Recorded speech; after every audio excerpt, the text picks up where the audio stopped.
next topic, it's a good one. It's on pricing for innovation with the startup lens. So pricing is a very, very important part of how you build your startup and your business model, and these are great concepts for you to have in mind here at the beginning. So we've got some great people from Ibbaka, which is a consulting firm here that's based in Vancouver, works internationally, I am quite certain, who are here to share their knowledge on this. She's not speaking, but she is here, Karen Chang from Ibbaka. So she's a great resource, just I hope she doesn't mind me pointing her out. But otherwise, we have Stephen Forth, who's the CEO of Ibbaka, and Edward Wong, who works with Ibbaka as well. And they're going to take you through this topic, so I'm going to hand it over to them to introduce themselves. Great, thank you very much, Angie. So Ibbaka has been collaborating with New Ventures BC on this event for quite a few years now. And for us, it's sort of a high point of the year, because the people in this room and the companies that you are both creating now and will create in the future, that's what the BC economy is going to be. And you know, Karen and I have been working in the innovation space for quite a long time now. And it's great to see how this has evolved and changed. And I think Angie and her team have done a fantastic job. Just one little correction. Ibbaka may have once upon a time been a consulting company. Today, it is a software company. So we have a platform, a software platform for B2B companies to understand and model the value they create for their customers, and to design and manage their pricing. And this evolution is, I think, going to be more and more common, because as AI flows through everything we do, the successful companies are going to be the ones that can take their knowledge and understanding and turn it into AI-driven services. But I digress. But I'm hoping that at the end of the talk, we can get down and spend a little bit of time talking about the impact AI is having on products and pricing. Edward. So great. Hello, everybody. My name is Edward Wong, and I'm the project manager at Ibbaka. And while I haven't been in pricing as long as Stephen, I've been given the opportunity to see firsthand how pricing really is a powerful tool for innovation.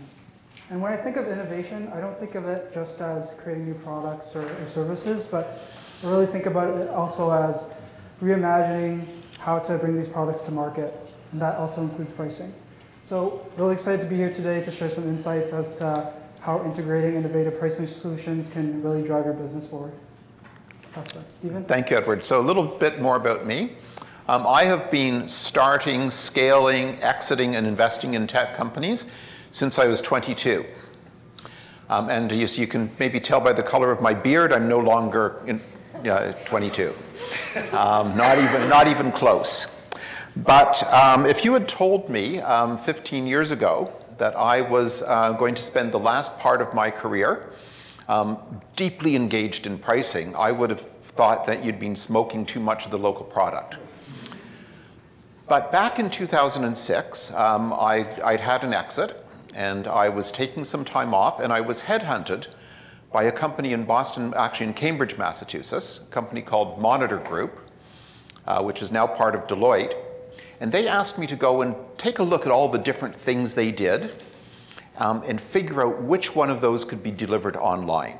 And I looked at things like scenario planning, at market segmentation, at strategic choice making, at some psychographic stuff that they did. But to my tremendous surprise, what got me really excited was pricing. And the reason was that I thought, wow, if I had known this stuff earlier, I would be a much wealthier man. Pricing is absolutely essential to business. So, Edward. Great. So to start off the session, we'd like to do a little activity. And we're curious to find out who's in the room with us today. So what I'll do is I'll call out some different business types, as well as maybe bring up some stages at which your business may be at, and forms of investment you may have received. And if any of these apply to you, I'd love for you to raise your hand. And this is a great opportunity for us to not only see who's in the room and tailor our discussions to fit your needs, but it's also a fantastic opportunity for you guys to see the diverse strategies in the room as well. So is anybody in B2C? Raise your hands, please. Oh, come on. Put your hands way up so we can see them. Great, thank you. What about B2B? Great. About B2G, business to government? Nobody? No, there's 1.5. Great, thank you for your service. How about M2M, machine to machine? Nobody? So just before we go on here, M2M may be something that not everyone is familiar with, but this is actually where most pricing is going to go over the next decade. So most pricing will be negotiated between one machine and another machine. And when we first put this talk together, we thought that this was sort of futuristic stuff. Karen got a call about a month and a half ago, maybe a month ago, from one of our customers in you know where this is going now, in Italy, a company called Servitly, and they said, yeah, the value model's working great, the packaging model's working great, but we have a new module for machine customers because we are going to be enabling machine manufacturers to so that the machines do the buying and the machines do the pricing themselves. So it may sound like science fiction, but this is actually where B2B pricing is going. Sorry, Edward. Go. Great, no worries. So continue on. Is anybody in the marketplace model business? Great. Great. Come on. Show pride. Yeah, these are the most interesting and powerful business models if you can make them work. Harder to make work than almost anything else, but if they do work, you can dominate a space. Great. So next, moving on to the stage is at which your business may be at. Is your business just an idea so far? Can you raise your hands? Great. Is anybody just working on the concept? Fantastic. Is anyone starting to code or in early development? Great. Does anybody already have early customers? Fantastic. Congratulations. Has anybody achieved product market fit? Great. Is anybody starting to scale? Fantastic. Is anybody in the growth phase? No. Awesome. We're scaling. So next, moving on to investment. Is anybody self-funded? Woohoo! That's awesome. It's tough, isn't it? Lots of macaroni and cheese dinners, lots of unhappy spouses. But it's one of the hardest things you can possibly do, but it's also one of the most worthwhile things you can do in your life. Great. So moving on, is anybody funded by friends and family? Fantastic. Does anybody have angel investment? Great. And lastly, does anybody have series funding? So no one here is at Series A? Good. Pricing is one of the things that people are increasingly looking at as you go through your Series A due diligence. So for those of you who already have angel investors and are looking to raise a Series A, it's going to be really important for you to show some level of pricing maturity. And Edward, what do we mean when we say pricing maturity? Well, pricing maturity. Next slide. It refers to where you are in terms of your pricing strategy in your business. So again, what we'd like to do is I'll describe the different stages of pricing maturity, and I'll again ask you to raise your hand if you're at this stage. So is anybody at the pre-pricing stage where you haven't really given much thought to pricing yet? Great. Yeah, you own it. Come on. What are these little half things here?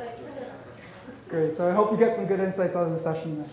Does anybody have a throw at the wall phase where you're just testing the waters, seeing what might work and what sticks? And frankly, I would guess that 70% of companies that are in the market are throwing it at the wall. Next, is anybody using the cost plus model where you're pricing your product based on a marked up percentage of the product's unit cost? Great. Is anybody pricing their products based on competitor analysis? Great. Now, has anybody moved on to value-based pricing? Excellent. So I should take your guys' pictures so we can ask you to. Yeah, put your hands up again. Good. Okay, we'll want to talk to you guys later. Normally, if we had more time, we would actually ask you to come up here and explain how you're doing it. But we're not going to put you on the spot today. Lastly, is anybody pricing based on performance-based outcomes?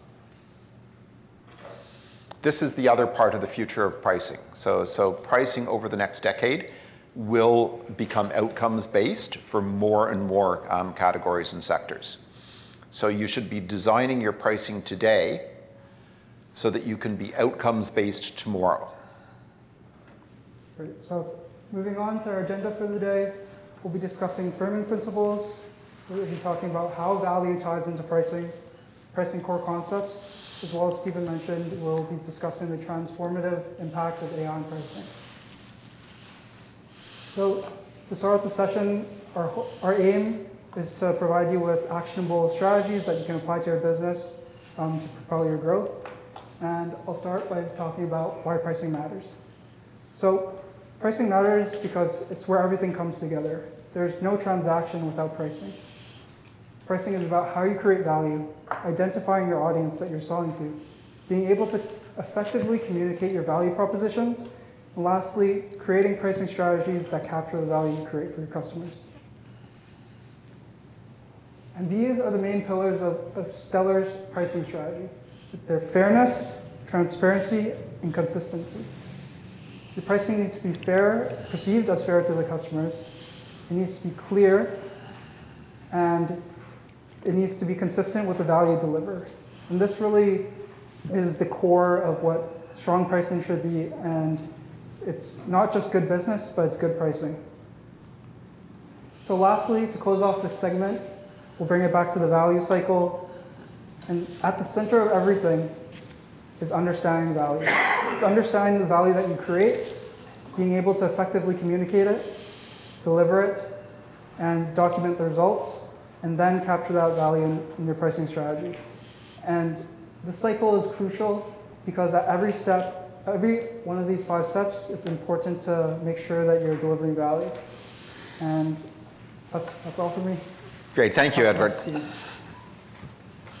Okay, so as Edward said, pricing depends on value. If you are not creating value for your customers, you have nothing to price. So when we say value, what do we mean? Value can sound like one of those arm-waving, vague terms, but it's not. Value is something that you can and must learn how to quantify. You have to learn how to put numbers on the value that you are creating, especially in the B2B and B2G space, but even in consumer space. Now, the way that we think of this is that there are actually 3 different vectors of value. There's the economic value, and economic value is critical, but it is not enough. There is emotional value, and I would suggest to you that even in B2B space, if you don't form if some form of emotional connection is not made, especially once you get outside of commodities, there's not going to be a transaction. So even in B2B, the emotional dimension of this matters. And finally, there's community value drivers. And community value, this is an area where Karen, who's here at the front of the room, is a managing partner at Ibbaka. Community value is that value that you create for people beyond your customers. And this is also growing in importance. We're not going to talk about it too much today, but it is something that many of us should be thinking about as we design our solutions and even think about our pricing. The other really important thing to understand about value is the value that matters is your differentiated value. And Dave talked about this, right? It's what you do that is different from your competitors. Because that commodity value, that part of the value that you can get from lots of different places, that price is set by the market. You have no pricing power on the commodity parts of your offer.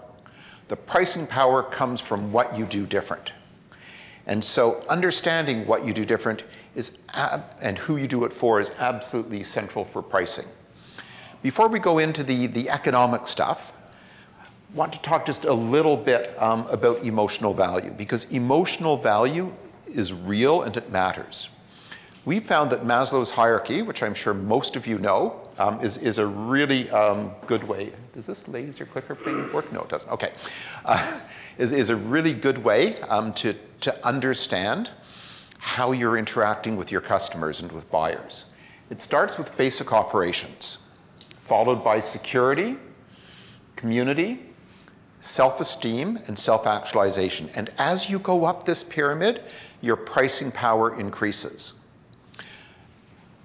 You know, the classic example of this is, of course, the old Mac versus PC ads. Does anyone remember those? Where here's the sort of Steve Jobs-looking guy in the turtleneck, and the guy with more my body type, a bit pudgy, you know, in a suit, and clearly the Apple guy is way cooler. And most of us want to be cool. Speaking to self-esteem. And Apple has consistently been able to get much higher prices than its competitors. And say a third of the room is too young for this, Steve. Okay, I'll go on. I'll go on. Hey, some people nodded when I said that. But there's a very well-known Vancouver company that's been able to sell at a premium because it sells into self-actualization. Can someone, not Karen and not Dave, and not Angie, give an example? What's a Vancouver company that's... Lululemon. Yeah, Lululemon. Think of those bags that they had, those tote bags. Lululemon did, I think it's actually sort of losing focus now, but it was incredibly successful on selling you know, self-actualization. In the B2B space, can you think of a company that's doing this? Okay, so I'm going to suggest that, you know, Dave was talking about HubSpot early on.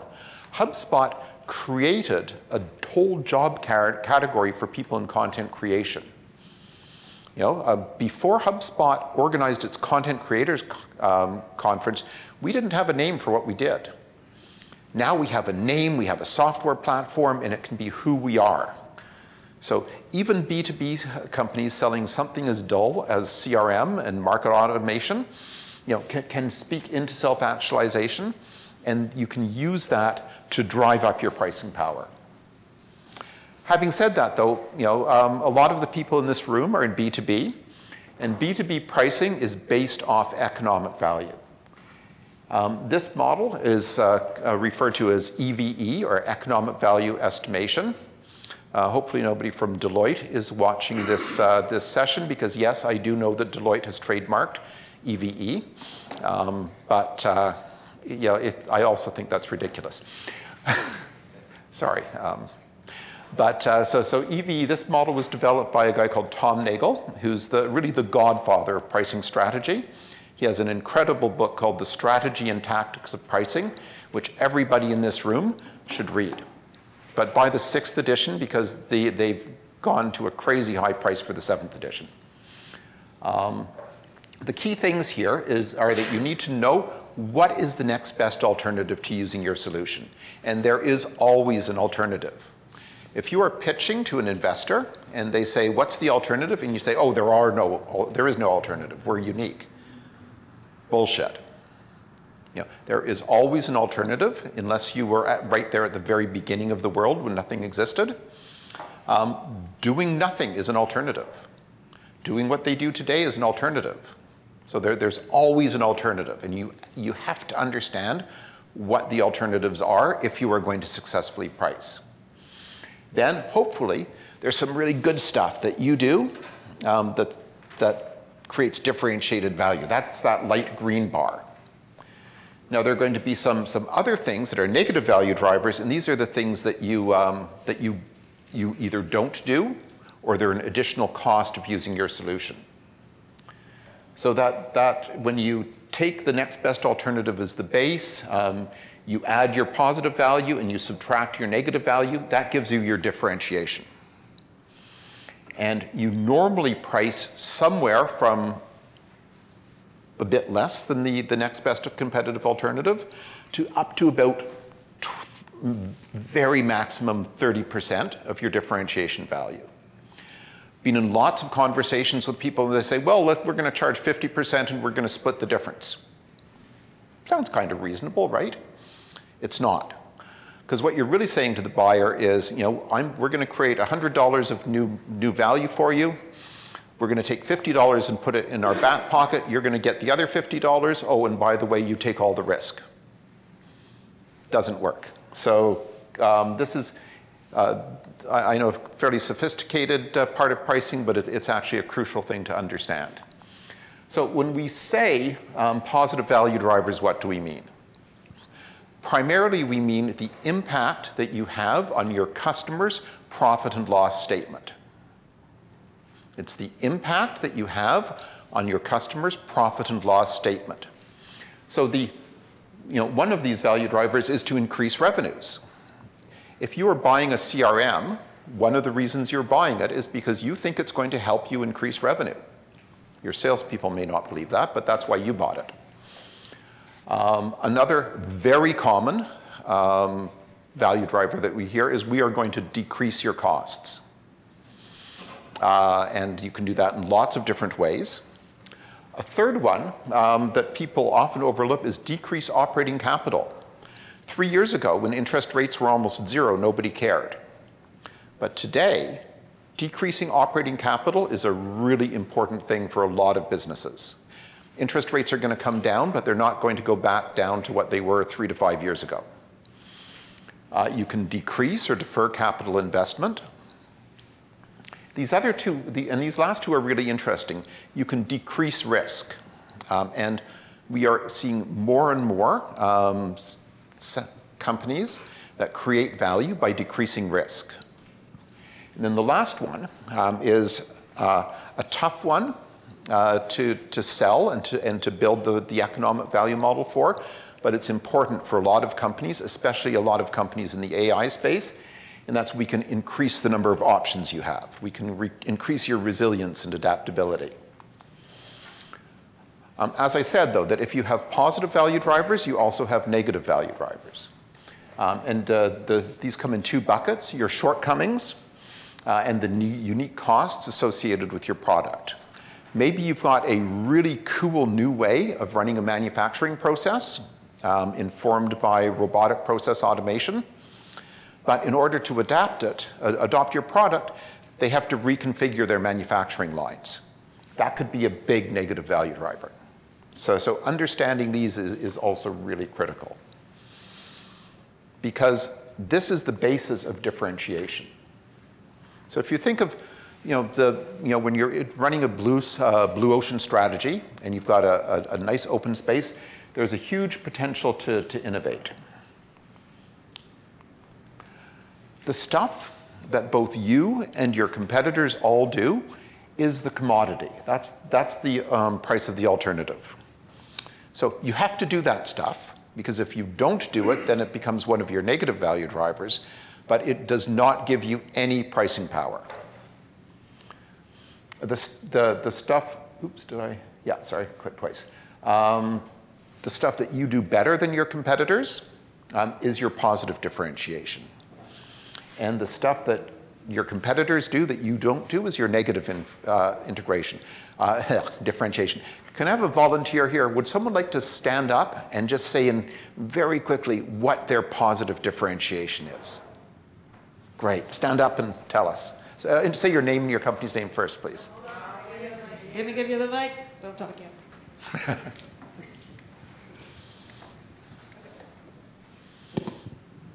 My name is Mihir, and my company's name is SpamKill.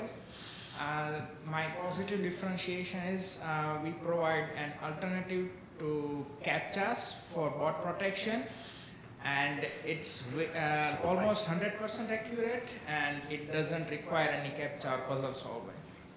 Okay, great. And so if you're going to turn that into a dollar value for your customer, which of those economic value drivers are you hitting? It decreases their operating expenses, because to clear out the spam, it requires manual review efforts. Also a little bit of operating capital, because your CRM cost is depending on your list size. So we keep the fake out, your CRM costs stay low, and also decreases risk, because if you send emails to fake opt-ins, your domain reputation goes down. That was fantastic. So by being able to state those 3 value drivers, you now have a way to build your pricing that connects to your value. Anybody else want to take a shot? Thank you.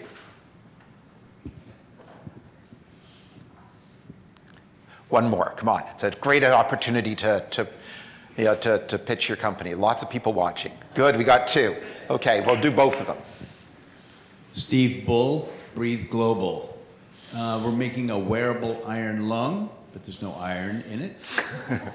So it's all in one device. So it has the motor controller, and the device you wear on your chest. So it gives a lot more mobility to the patient, which they don't have, my competitor doesn't have. Great. And one over here? Thank you. I could do this all day. I would love to hear from every one of you, but we'll stop with one more. Hi, my name is Wake. I'm with Stride, and what Stride hopes to do is bring dynamic live calculations for structural engineers. Right now, structural engineers just use PDFs and a lot of things that aren't that live. So we want to bring that changeability and adaptability to something as critical as calculating your building is going to fall down or not. And would you say that which of those value drivers are you hitting on most strongly? So I would say the operating expenses as well as decreased risk for the companies. Because if you have dynamic calculations, then you're more inclined to go back and change them if things change when the architect comes back with like a new revision or something like that. So so decreasing operating expenses as well as decreasing risk for the companies. Okay, good. Maybe offline we can talk about whether there are ways that can increase revenue as well for structural engineering firms. So I think there might be some opportunities there. Okay, but thank you very much for the people that stood up and contributed. Going on, I just want to run through quickly some core concepts in pricing. So assuming that you are not just throwing stuff at the wall, which is, as I said, what I think about 70% of companies are doing, or that your pricing is not just a frozen accident, and that's when you threw something at the wall and it's stuck and you never got around to changing it. You should be following one of these different pricing methodologies. Cost plus, which I think Dave did a good job describing. Market following, which is when you price relative to a competitor. You might pick a competitor and price a bit below or in some cases above them. Input-based. Input-based is, again, it's an emerging way of pricing in which you take an external input, for example, interest rates or energy costs or labor rates or insurance rates, and price based on fluctuations in those rates. It's a very powerful model in certain sectors. There's value-based pricing, which is what Ibbaka is deeply into, as you've probably gathered by now. And then there's some emerging ones. One is dynamic pricing. How many people have seen that advertisement where there's a chicken pecking at the keyboard, and that chicken is actually setting the price of your airline ticket? Because that's what it feels like, right? Well, that's dynamic pricing. There's big companies such as Pros, Zilliant, Vendavo, PriceFX that have built large billion-dollar businesses off doing that kind of pricing. I had the head of strategy for one of these companies up on stage talking about how all B2B pricing was going to be dynamic within the next 3 years. And I said, that's great, Gabe. So I guess PriceFX is using dynamic pricing, right? Of course they're not. No major B2B ERP platform is using dynamic pricing to price its own stuff. However, usage-based pricing is when you connect price to usage. And if you Google usage-based pricing, you'll see a lot of conversations around this. Kyle Poyer, a very influential guy at OpenView Capital Partners, has been a big advocate for usage-based pricing. To the extent that I would say that if you have a B2B SaaS model and you do not have a usage component in your pricing, you're sub-optimizing. But what you really want to do is to get the usage to be something that associates with value. and generates outcomes. So the future of pricing is really going to be around outcomes or performance-based pricing. The nice thing about pricing, though, is that pricing strategy is simple. There are really only 3 pricing strategies. There's premium, where you price as high as you can. And you may do that because you create a lot of value, you have a lot of confidence, and you want to establish yourself as a market leader. There's market following, where you price relative to the market leader.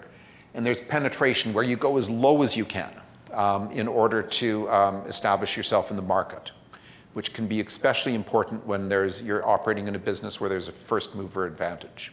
So who here thinks that is leaning towards or wants to be taking a penetration strategy? Go low. Great. I still don't get this. I guess because you're going low, right? You're going to keep your hands nice and low? Great, yeah. Own it. Who here is using market following, where you're pricing relative to a competitor? And who here is doing premium pricing, where you're trying to go high? Great. And when we get to the stuff on pricing in the technology adoption cycle, we'll talk about how that works as a new solution makes its way across technology adoption. Okay, I'm going to pause here on this slide, because this is actually the only thing that we care if you remember. If you understand this, then you don't need to work with Ibbaka. Basically, value drivers determine your value metric, and your pricing metric should track your value metric. Well, what do these words mean? So your value metric is the unit of consumption by which a user gets value. And your pricing metric is the unit of consumption for which a buyer pays. And that is the essence of value-based pricing, is to build those two connections, the 2 edges on that graph, for those of you who like to geek out on graph theory. So let's talk about this a little bit more. So let's think about your car. I'm sorry, and this is terrible. This is obviously not a Vancouver slide. This is back when I don't know if you remember, but there was a time when people put rotten trees that had been processed into their cars. It was this stuff called gasoline, and they burned it. I know it's incredibly primitive, but it did happen, and they paid for that gasoline per liter. But that's not what they were buying. What they were really buying is the ability of that gasoline to move their car a certain number of kilometers. And this is actually a slide we did yesterday, and we screwed it up a bit. Another value metric could be output per hour operated, and we'll talk about that a little bit in terms of jet engines in a moment. And the pricing metric tends to be price of equipment, but you can change that. Then if you think about a CRM, the pricing, the value metric is the number of leads that convert. Because at the end of the day, that's what you have a CRM for, right? To convert more leads. A lot of the CRMs charge you, though, on a price per contact. And if you think back to where's the spam guy? Yeah. So one of the things you're saying is, hey, I'm going to save you money because you got all those freaking contacts. They're spam. They're never going to convert. Why are you paying for them? So being able to understand the relationship between a value metric and a pricing metric is really critical. So to make this a little bit more real, I'm going to look at a different industry. I doubt that too many people here are in aerospace. But back in the 1970s, both Rolls-Royce and GE, and it's really funny. Depending on which side of the Atlantic you're on, people tell this story differently. But since we're on this side of the Atlantic, I'm going to say GE, because I've talked to some of the people at GE who did this. GE had invested several $billion in a new line of engines that had much higher reliability. It wasn't so much efficiency in those days, it was reliability. And they went around and they talked to the different They talked to the different airlines because the airframe and the engines are bought separately in the airline business. And they talked to the airlines and they said, we've got this fantastic new engine. It's much more reliable. It's going to have much lower maintenance costs. So we're going to charge you an extra 10%. And the airline says, no, you're not. We don't believe you. And even if we did believe you, you're still asking us to take all the risk. This was a big freaking problem. This was a problem that was so big it could have cost them the company, because they'd put so much money into R&D. If they couldn't capture that back into a premium price, they were hooped. Does anyone know how they solved this? They financed the development. Not they financed the development. They did not sell the engine. They leased the engine, and you only had to pay for it for the hours that it was actually pushing an airplane through the sky. And then as a result of that, that led to the creation of the whole leasing business. And the sort of key thing to understand here is that a new pricing metric, moving from buying an engine and paying for the engine to paying for the amount of time that the engine pushes your airplane through the sky, that can transform a whole industry. Can anyone think of another example in digital media that we're all really familiar with, although we may not think of it as a new pricing metric?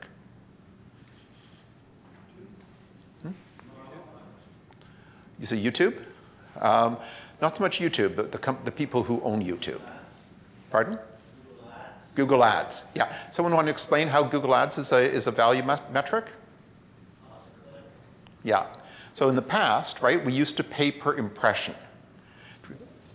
Some of you may remember that when you used to buy ads per impression. Google, it wasn't actually Google who invented this, but it was Google who made it successful. Google said, no, we're not going to charge you per impression because impression doesn't mean anything. You might throw it up on a screen and nobody ever sees it or they don't care. But if they click on it, that's a signal of value. And this is another example where Google, by successfully adopting pay-per-click, transformed an entire industry. So let's go on a little bit here. A really important thing to understand is that pricing and value change across the technology adoption or the technology life cycle. Does everyone know this graph from Jeffrey Moore? Yeah, everyone in the innovation space needs to have this burned into their brain. And the critical thing to understand here is that pricing works differently as you go from innovators to early adopters to early majority to late majority to laggards. Pricing works differently across each of these stages. And I'm going to use one of my own companies as an example here. So Ibbaka has a competitor, Leverage Point, which I started as a spin-out from Monitor Group. And basically what we did is we created the software for building value models, for building and managing value models. And when we first took this out, we went and talked to lots of really smart people at McKinsey and Monitor and Deloitte and Simon Kucher and so on. And they all said, yeah, that's a really good idea. You should absolutely do that. So we did it. And then we went and say, well, we did this. How much are you going to pay for this? And they go, oh, no, no, no. We're thought leaders. We're innovators. You can pay us, and we'll try using it. But we're not going to pay you. And this is typical of the people at the very beginning of the market in all sorts of spaces. But then we went and we sold into a building materials company. And they paid us a lot of money, about $600,000 for this solution. We thought, wow, we are going to be so rich. If everyone will pay us $600,000 for this solution, this is absolutely fantastic. Guess how many more companies paid us $600,000? None. Not freaking one of them. Because this company, the early adopters, they are buying because they wanted a competitive advantage over their competitors, and they're willing to pay for that competitive advantage. But if everybody buys it, or if all of their competitors are buying it, then it's not driving differentiation for them so much. So your pricing power and your differentiation value goes way down. So if the first price was 600,000, anyone want to guess where the price sort of stabilized at? 100? I wish. 50? 60. So 10%. And and I think the prices maybe drifted down a little bit since then. But anyway, then you get into the early majority, what Jeffrey Moore likes to call the bowling alley. Here, you have to identify the value drivers and the pricing metrics that are really, really specific to that narrow pin segment that you're pricing for. And you have to be really able to demonstrate the economic value. So this is where value-based pricing shines, but it's also difficult when you're crossing the chasm into the bowling alley. Oops, and there we go. Then, for some of us will hit a tornado, right? Where everybody is buying it. Every serious B2B company in the world has a CRM. Every one of them. You cannot do business without a CRM. When you transfer from the bowling alley to the tornado, something really interesting happens. In the bowling alley, you've got these really tight vertical pricing metrics and value drivers. In the tornado, this flips to horizontal because you're selling to everybody. And that's a really hard shift for a lot of pricing teams to manage. Hopefully, at least some people in this room will get a chance to manage that transition. I've never been lucky enough to have a company that really hit the tornado. Let's face it, most of us end up on Main Street without getting to the tornado phase. In Main Street, once again, you're dealing with vertical value drivers, and you're trying to create new segments in an already crowded market. And then finally, there are the laggards. I bet everybody in this room has a friend who says, I will never use AI. And if they are driving a car, if they are buying something off Amazon, if they are using a cell phone, they are using AI. So the pricing sort of shifts as we go across. So how are we doing for time? Good, we've got 15 minutes, okay. So now, those of you who've seen us do this talk before might have said, well, you missed all sort of stuff out of your talk. And the reason for that is we wanted to go on and talk about something new. So we're going to give you a preview of a talk that we are giving on April 26th in Chicago at the Professional Pricing Society. And then we're giving a public webinar on this where we're going to be discussing this with a guy called Mark Stiving, who's a very well-known person in the pricing space. So this is your chance to preview and tell us when you think we're full of it. Just a couple of online questions here. Sure. Other slides before we get into this. Would a sustainability perspective be an equivalent to higher Maslow drivers for B2B? Say, would using green training servers add value? I have that, I can set it out. Here, Yeah, but do you want to answer the question, Karen? I'll give you the mic. Okay, so there are different measures that we use for sustainability. And so when we think about community drivers and citizens' impact, then we're typically looking, and I have this in a chart somewhere, but we're taking a look at things like environmental impact, sustainability, governance, education, healthcare. And so really it's about how are we improving life for people as a whole and for us as citizens. Yeah. And there are ways to translate that to economic impacts, but also emotional impacts. So this is where, all three types of value drivers, economic, emotional, as well as citizens' impact, may matter more so for certain types of industries. Great, thank you. For those online, you may not have seen Karen from Ibbaka, but you could hear. I'm sure you could hear her. So sorry if you couldn't see her. Okay, one more. How do you implement value or usage-based pricing if the value varies for each industry that uses your product? For some industry, the lead value could be $1 per lead, and for some it could be hundreds of dollars per lead. Yeah. So I'll take that one. So that's a great question. So I'll just repeat the question. So depending on the industry, the value for the same solution can be very different. So how do you capture that value that's different from sector to sector, from industry to industry? So the best answer for that is to find ways that you can tweak your product, even very slightly, so that it suits each industry differently, and then you can differentiate the pricing a lot. There's a CRM, and all of a sudden I'm forgetting the name, Vima, I think. Anyway, there's a CRM that sells only into pharma. It basically functions like every other CRM. And it charges about, I forget, I'm not sure what it charges today, but say roughly $3,000 per user. Whereas most CRMs are charging, $20 to $30 or maybe $100 per user. But because it's taken it and just tweaked it a little bit, it resonates with the pharma buyer.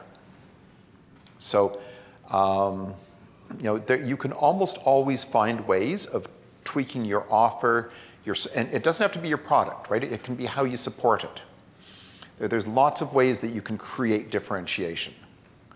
I want to tell I'm going to tell it, okay. So just to give a quick example, many people think, oh, I work in a really hard industry. It's really hard to create differentiation. There's a company in New Jersey that sells landfill, stuff that's used to fill up holes. You don't really care what is in it. It could be refrigerators, gravel, sand. It's New Jersey, so maybe the odd dead body. It doesn't matter as long as it fills the hole. It's hard to imagine anything less differentiated than that. But this company has been able to create differentiation and get a price premium. And the way that they did it is that they said, we guarantee that we will deliver your landfill within a 1 hour time window. Remember all those times where you go and buy something and they say, yeah, we'll be there, next Wednesday morning, but maybe in the afternoon, so hang around all day. If you're running a construction company, you got people and equipment that are sitting there, knowing when it's going to be delivered within an hour window, that's worth something to you. So it's a great question, and it speaks to really how you drive differentiation in your product and marketing. And remember, Dave Thomas was talking about the whole product in the earlier presentation. Some of your differentiation will come from your whole product solution and not just your narrow definition of your product. Okay, so I'm going to whip through the AI stuff. I'm sure everyone knows this quote, right? Software is eating the world, from Mark Andreessen, said it back in 2011. But today, I think it's fair to say that AI is eating software. And part of what that means is AI is becoming the platform. And this is a massive shift. Anyone who built with a few exceptions, most companies that built their software platform 3 years ago are going to need to rebuild it with AI as the platform. But at the same time, AI is changing the cost structure. You'll notice that in this talk on pricing, we didn't talk much about costs. Because the fact is that cost should not drive your price. Cost might set a floor for the price, but cost should not drive your pricing. If you're creating so little value that you have to price on, in order to capture your costs, you've got a value creation problem.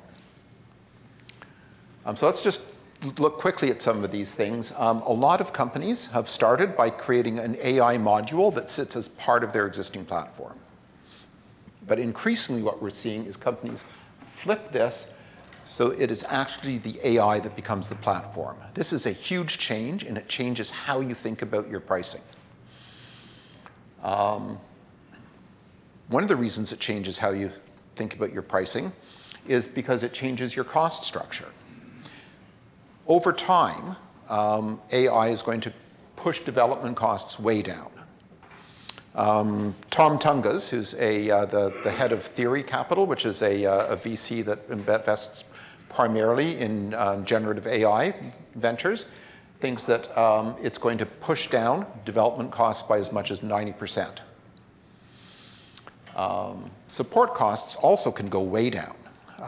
Eventually, I'm not saying we're there today, eventually support costs, almost all of your customer support and customer success will be done by your AIs. But compute costs are going way, way higher. So you're going to have to think about how this change in cost structure is going to impact not just how you do development and customer support, but how your company is going to get valued. And we are speculating that, SaaS companies, and I apologize, I'm talking a lot about B2B SaaS, but that's where Ibbaka sort of spends most of our time. SaaS companies are expected to have operating profit margins of 85 to 95%. And if you don't, you'll take a big hit on your valuation. And it's because those profit margins are so high that valuations are much higher than other types of companies. As the world adopts AI, operating profit margins in B2B SaaS are going to go down, and I believe go down a lot. I think we're going to see 50 to 60% be the norm within 5 years. And that's going to change how companies get valued, how investment takes place, and how you build your overall company. And you're going to have to take this into account as you price. The other sort of super interesting thing that will happen, thank you, Karen, is that price will be tied. So software applications will have a lot more functionality, because remember that cost to develop functionality has gone down. And that functionality is going to be customized for every user. And it's going to be customized according to the value of the configuration. So we're going to have automatic configuration engines that configure your solution using AI for every customer and build the pricing based on that. Ibbaka likes to do polls and surveys. We do them a lot. We recently did one where we asked people, we asked application providers in the B2B space how they are introducing AI into their, because I think last year, the data from last year, this data is from a couple of weeks ago, but last year about 70% of B2B SaaS vendors were investing in AI functionality. So, what are they doing with it? Are they creating a new AI module? Are they enhancing their existing modules? Are they building a new AI platform, or are they doing something else? And you can see that that right now a thin majority of people are actually enhancing their existing software. Maybe we should ask the room how many people are leveraging. Okay, great question. So Karen said, how many people in the room today are using AI as part of their product? Let's do that first, as part of their product. Yeah, see, at least 70%. And how many are you, even if you're not doing that, how many are using AI as part of their coding, content generation, and so on? Yeah, almost 100%, right? If we'd asked this question last year, we would have gotten a very different answer. This is kind of an interesting chart. So when OpenAI was looking at pricing ChatGPT, we noticed in their discourse community that they'd slipped a survey in, and it's a kind of survey called a Van Westendorp survey. And a Van Westendorp survey is not something that Ibbaka is very fond of, but sometimes they're useful.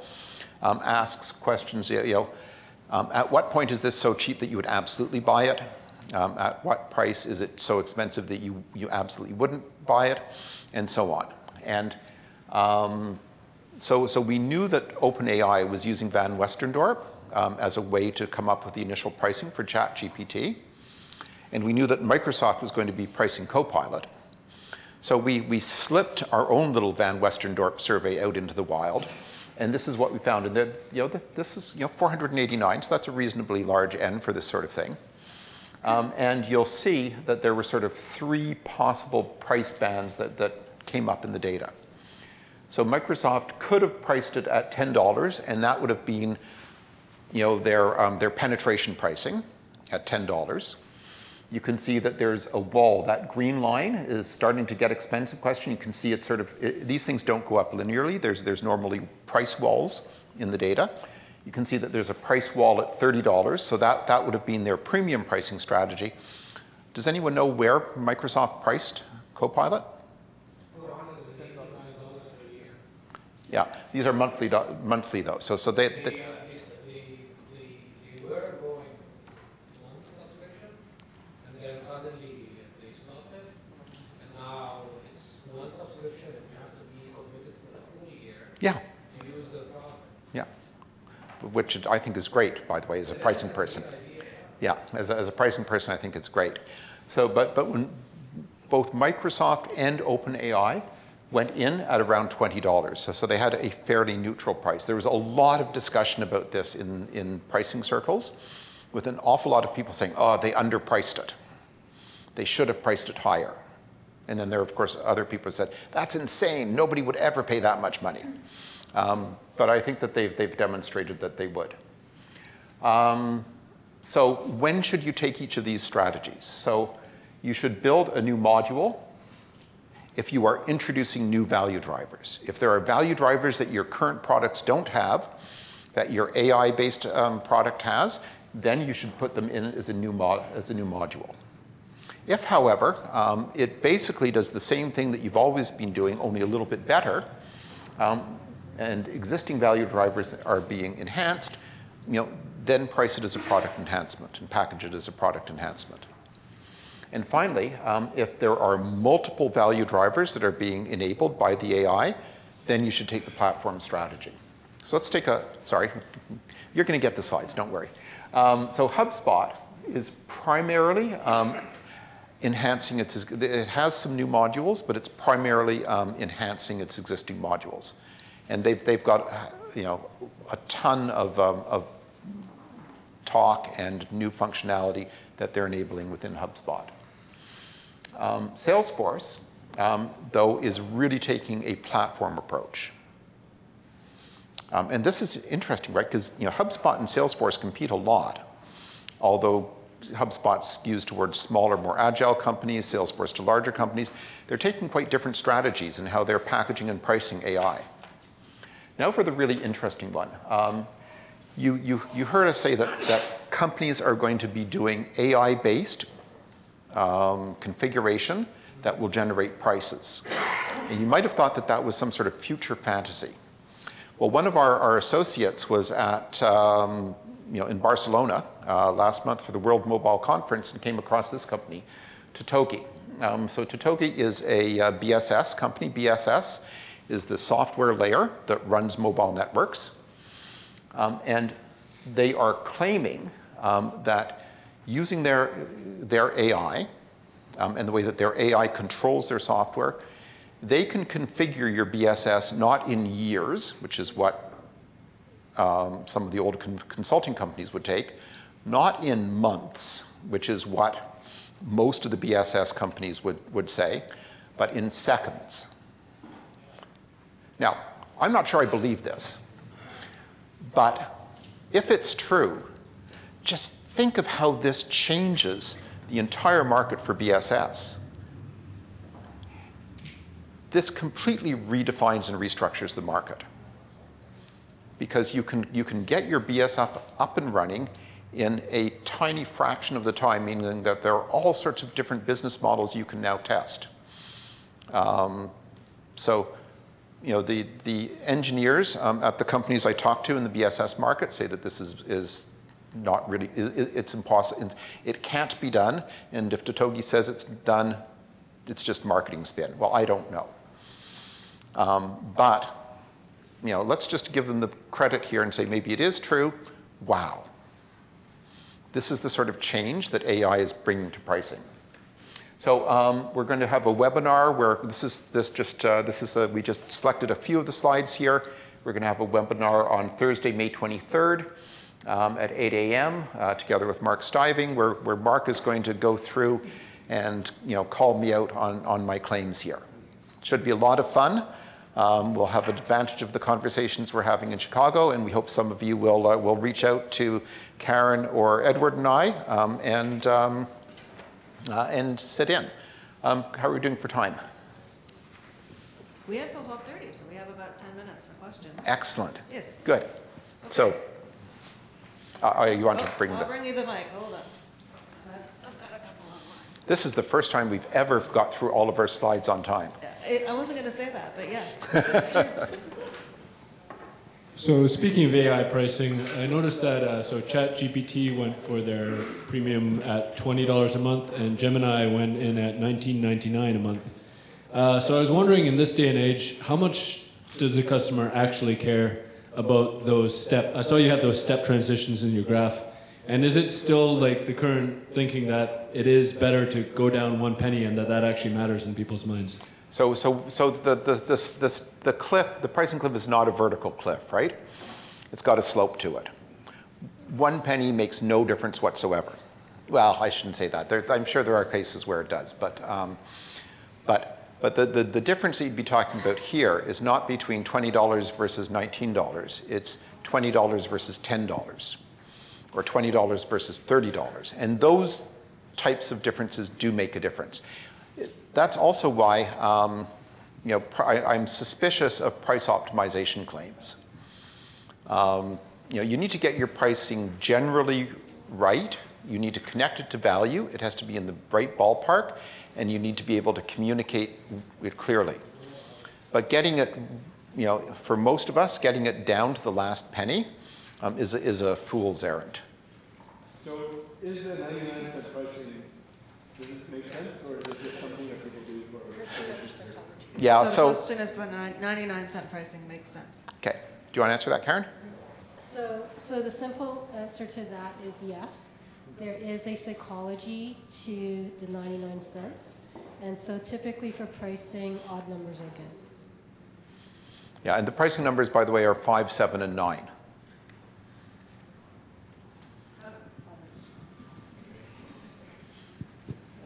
So from a small and early stage... I'm sorry.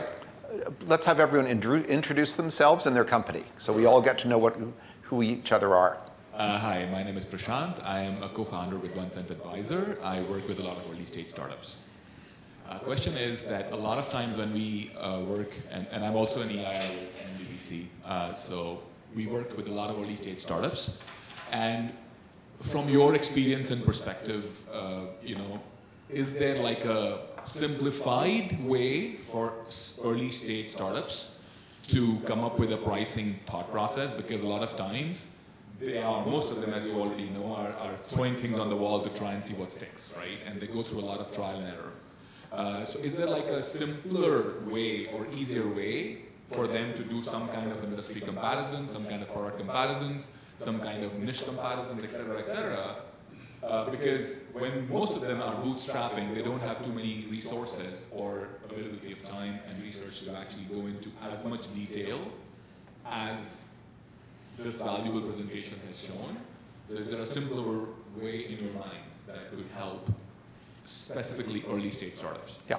So I think the basic answer is no, because the core of value-based pricing is to understand your customer and to understand how you're creating value, who you're creating it for.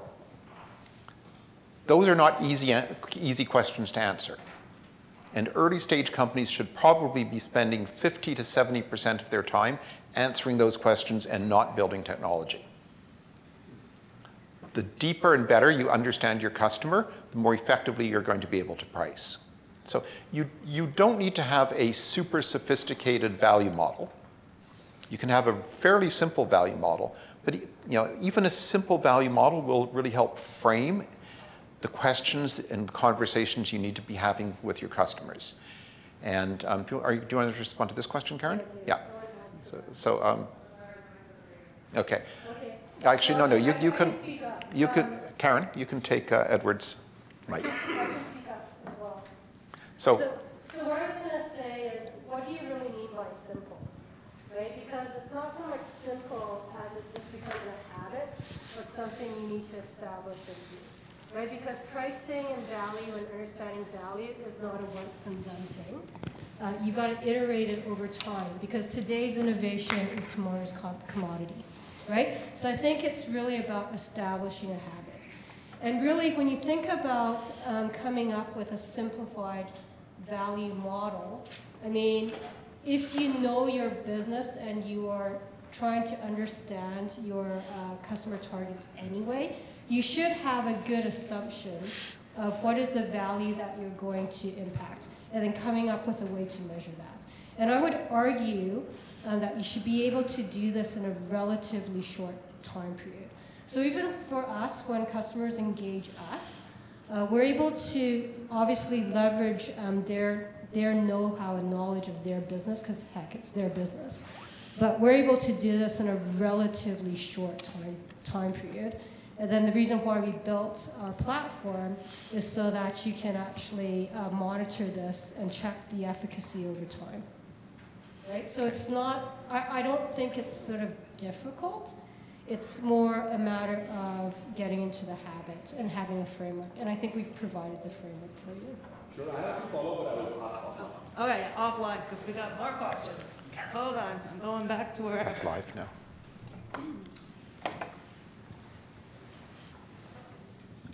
Yeah, my name is Bogdan Chaika from Relify, and I've built an AI content generation platform before like even GPT came out, and we had like a massive amount of costs for the tokens and everything. What do you think of excluding the cost of AI from the plan and just allowing the users to put their API key from whatever model they prefer, and therefore just keep the pricing that you have and let the user pay for whatever model they prefer? Super interesting question. And you see this, we see this quite a bit, right? It doesn't just happen with AI, although I think it's going to be more common with AI. For those of you who didn't catch it, the question is, the price per token for both input and output is significant for a Gen AI platform. That skews the pricing. So let's just, and I'm going to sort of extrapolate a bit. Let's assume that I've built a framework. It could run on several different large language models. It's not tied to a specific model. Could I price so that the cost per token is a pass-through, probably a pass-through with a small markup, and then I'm pricing my stuff on top of that? I think there are going to be situations where that is adopted, and where that could be a very good pricing strategy. The difficulty it's going to cause you, though, is can you clearly differentiate the value of the underlying language model versus your, what you're contributing, and could it be that the language model plus your software, it's not A plus B, it's A times B. So you'd end up leaving money on the table. So I think it's definitely worth thinking through. In some cases, I think it will be the pricing model that's adopted. But in other cases, I think it will lead people to leave a lot of money on the table. How about was that ever a wishy-washy answer, eh? Sorry. Hello. Hey, my name is Devansh. I'm the founder and CEO of Memory AI. So basically what we do is we create customized experience for people with dementia and pre-dementia. And we turn images and videos into like 3D experience in virtual reality. And I saw your slide on like what value matrix determines what price metric we should hit. And I was wondering, because it's a customized experience and we use AI to convert images into 3D models and whatever, and it takes a lot of compute, right? So our compute price is quite high, and we do create customized experience. Is it okay to, like, and we're trying to decide what price point works. So I'm just wondering, like, is it okay to charge premium, and what should be the deciding factor for premium, or in your slide it said scheming, right? Like, how should we decide that? Yeah, so okay, I thought you were going to ask a different question. That has a really simple answer. Only do skimming if there is a huge first mover advantage. If there is no first mover advantage, if it's not a land grab, do not skim. So, and I suspect in your case that this is not a case where there's a first mover advantage, so you should be using premium pricing. Got it. Thanks. All right, a non-AI question quickly. Thoughts on donation for your product? Pay by donation, I guess that's the question. Mm-hmm. You want to take that one, Karen, or shall I? Hold on. Yeah. So, You can take it. so there's a whole little movement around this concept, right? No, she's got her own mic now. There's a whole movement around this. Pay what you like. I forget the guy's name. He's in Spain, I think. But they're you know, and free software is another area where this happens. There are certain market opportunities where this is the best pricing model. And research has shown that when you allow people to choose their price, they choose a higher price on average than you would have probably charged. That primarily happens when, remember that Maslow pyramid, Maslow's hierarchy of need, when you're pricing towards the top of that, or when you're positioning towards the top of that pyramid.